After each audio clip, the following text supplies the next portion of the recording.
तेरह दिनों से झारखंड की राजधानी रांची का एक मैदान सिर्फ धरना स्थल नहीं बल्कि हजारों युवाओं की उम्मीदों और नाराजगी का प्रतीक बन चुका है। लेकिन आज छठी झारखंड विधानसभा के मॉनसून सत्र के पहले ही दिन कुछ ऐसा हुआ जिसने इस पूरे आंदोलन की दिशा बदल दी।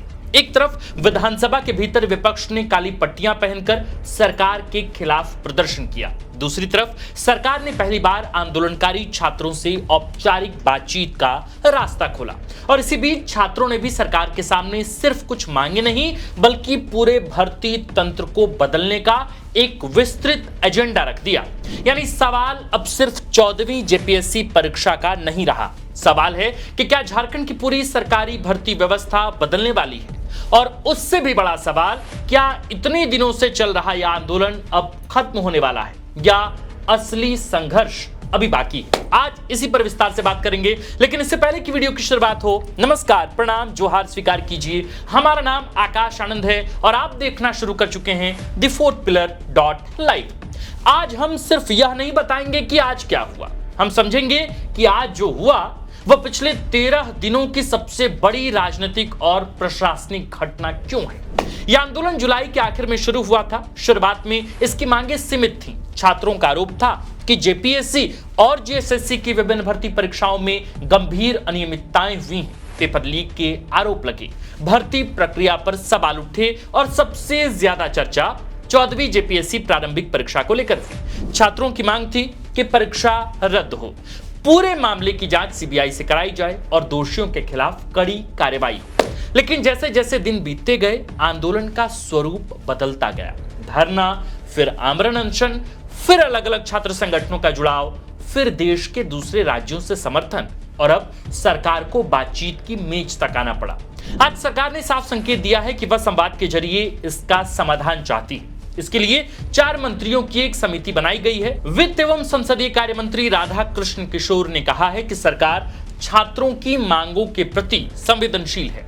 उन्होंने छात्रों से बातचीत का आग्रह किया और विपक्ष से भी इस मुद्दे पर सहयोग की अपील की है। इससे पहले मुख्यमंत्री हेमंत सोरेन भी कह चुके हैं कि सरकार पूरे मामले की गंभीरता से जांच कर रही है और समय आने पर उचित निर्णय लिया जाएगा। यानी पहली बार सरकार ने सिर्फ जांच की बात नहीं की बल्कि औपचारिक वार्ता का रास्ता भी खोला है।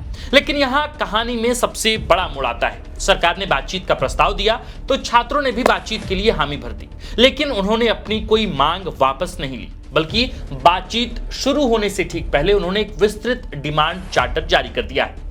यही आज का सबसे बड़ा घटनाक्रम है। अब तक आंदोलन एक परीक्षा के खिलाफ दिख रहा था, लेकिन इस चार्टर ने साफ कर दिया है कि आंदोलन अब पूरे भर्ती सिस्टम में व्यापक बदलाव चाहता है। यानी बात सिर्फ जेपीएससी की नहीं, बात सिर्फ जेएसएससी की नहीं, बात सिर्फ एक परीक्षा की भी नहीं, बात अब झारखंड की पूरी भर्ती व्यवस्था को बदलने की हो रही है।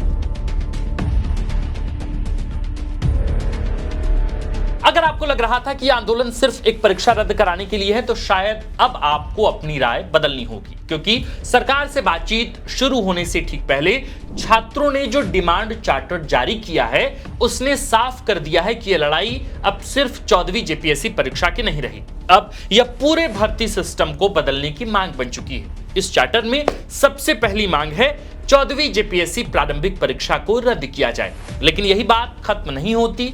रिफॉर्म मंच ने उन कई परीक्षाओं को भी रद्द करने की मांग की है जिनके संचालन या प्रक्रिया पर छात्रों ने सवाल उठाए हैं। इसमें कुछ जेपीएससी और जेएसएससी की भर्ती परीक्षाएं भी शामिल, यानी छात्र अब किसी एक परीक्षा की जांच नहीं चाहते, वे उन सभी भर्ती प्रक्रियाओं की समीक्षा चाहते हैं जिन पर उन्हें संदेह है। दूसरी और सबसे अहम मांग सीबीआई जांच। यहीं से इस पूरे आंदोलन का सबसे बड़ा राजनीतिक और प्रशासनिक विवाद शुरू होता है। राज्य सरकार कह रही है कि सीआईडी तेजी से काम कर रही है, छापेमारी हो भी रही है, दस्तावेज जब्त किए जा रहे हैं, पूछताछ चल रही है। सरकार का दावा है कि राज्य की जांच एजेंसी निष्पक्ष तरीके से दोषियों तक पहुंचेगी और किसी को बख्शा नहीं जाएगा, ये खुद मुख्यमंत्री हेमंत सोरेन ने भी कहा है। लेकिन आंदोलनकारी छात्रों का भरोसा सीआईडी पर कम है, नहीं।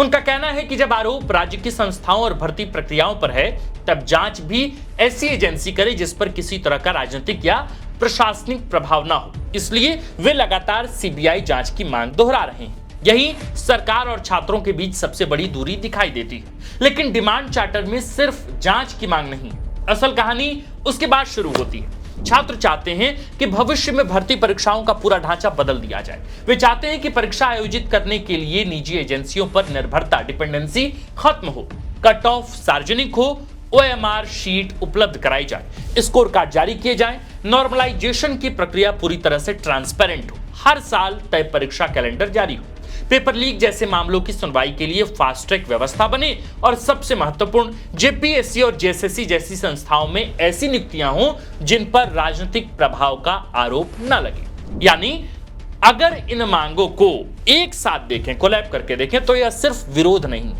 यह भर्ती व्यवस्था में व्यापक सुधार का एजेंडा है। इधर आंदोलन अब पूरी तरह राजनीतिक बहस का विषय भी बन चुका है। विधानसभा के पहले ही दिन विपक्ष ने काली पट्टियां पहनकर सरकार को घेरा। बीजेपी ने मुख्यमंत्री हेमंत सोरेन के इस्तीफे, 14वीं जेपीएससी परीक्षा रद्द करने और सीबीआई जांच की मांग दोहराई। नेता प्रतिपक्ष बाबूलाल मरांडी ने आरोप लगाया है कि भर्ती प्रक्रियाओं में बड़े पैमाने पर अनियमितताएं हुई हैं। वहीं सरकार ने विपक्ष पर इस मुद्दे का राजनीतिक लाभ उठाने का भी आरोप लगाया है। वित्त मंत्री राधाकृष्ण किशोर ने कहा कि समाधान टकराव से नहीं, बातचीत से निकलेगा, कम्युनिकेशन से निकलेगा, संवाद से निकलेगा। सरकार ने अभी दोहराया कि छात्रों की जायज चिंताओं पर सरकार कंप्लीटली, पूरी तरीके से गंभीर है और वार्ता के माध्यम से रास्ता निकालना चाहती है। लेकिन इस पूरे घटनाक्रम का सबसे दिलचस्प पहलू राजनीति नहीं है, बल्कि यह है कि आंदोलन अब सड़क से निकलकर संस्थागत बहस का हिस्सा बन चुका है। पहले सवाल था परीक्षा में गड़बड़ी हुई या नहीं, अब सवाल है क्या झारखंड की पूरी भर्ती व्यवस्था को बदलने की जरूरत है, और शायद यही इस आंदोलन का सबसे बड़ा बदलाव है।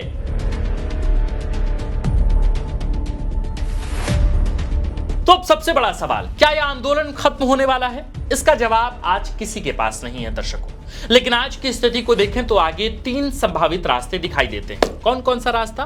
पहला रास्ता सहमति का।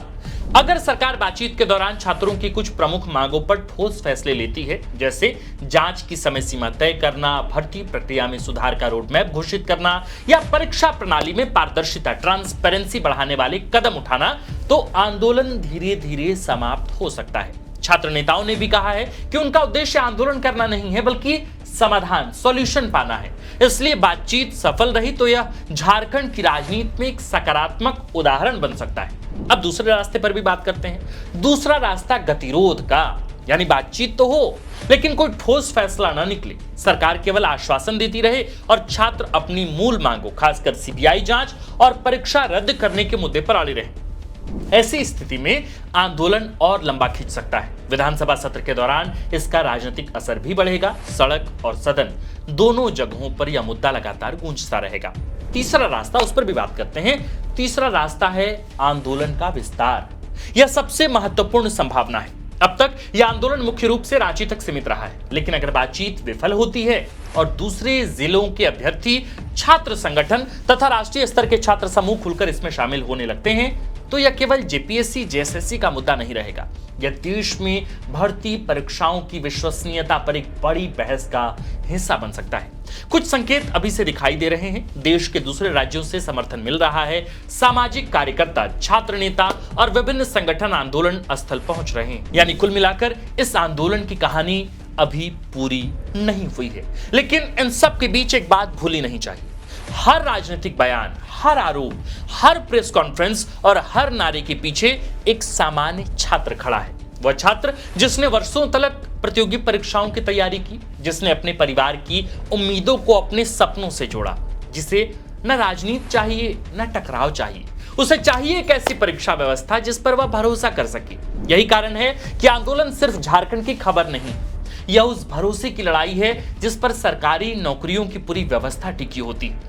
अगर परीक्षा पर भरोसा कमजोर पड़ता है तो सिर्फ एक भर्ती प्रक्रिया नहीं, पूरी व्यवस्था सवालों के घेरे में आ जाती है। और शायद यही वजह है कि सरकार भी अब बातचीत की मेज पर है और छात्र भी उसी बातचीत को आगे बढ़ाने की कोशिश कर रहे हैं। आने वाले कुछ घंटों और कुछ दिन इस आंदोलन की दिशा तय करेंगे। क्या सरकार छात्रों की सबसे महत्वपूर्ण मांगों पर कोई ठोस फैसला लेगी? क्या छात्र अपने रुख में कोई लचीलापन दिखाएंगे? क्या सीआईडी जांच ही आगे बढ़ेगी या सीबीआई जांच की मांग और तेज होगी? और सबसे बड़ा सवाल, क्या यह आंदोलन यहीं समाप्त होगा या झारखंड की भर्ती व्यवस्था में अस्थायी बदलाव की शुरुआत बनेगा? इन सवालों के जवाब अभी तो भविष्य के गर्भ में है, लेकिन इतना तय है, आज का दिन इस आंदोलन का सिर्फ एक और दिन नहीं था। आज यह आंदोलन सड़क से निकलकर बातचीत की मेज तक पहुंच गया है और कई बार इतिहास की सबसे बड़ी लड़ाइयां सड़कों पर नहीं, बातचीत के मेज पर तय होती हैं। अगर आपको यह विश्लेषण उपयोगी लगा हो तो वीडियो को शेयर कीजिएगा, चैनल को सब्सक्राइब कीजिएगा और कमेंट कर हमें बताइएगा कि आप इस आंदोलन को लेकर, सरकार के द्वारा भेजे गए प्रतिनिधिमंडल को लेकर, जब बीते दिनों अधिकारी उस वक्त आंदोलन स्थल पर पहुंचे और फिर कहा कि सरकार आपसे बातचीत करना चाहती है, सरकार के भी इस रवैये पर और छात्रों के इस मुद्दे पर आप जो भी राय रखते हो आप हमें कमेंट में जरूर बताइएगा। आप देख रहे थे दी फोर्थ पिलर। हमारा नाम आकाश आनंद है, कैमरे के पीछे हैं अमन और इस कंटेंट रिसर्च स्क्रिप्ट को लिखा है देश के वरिष्ठ पत्रकार, झारखंड के भी वरिष्ठ पत्रकार शशि सिंह ने। शुक्रिया।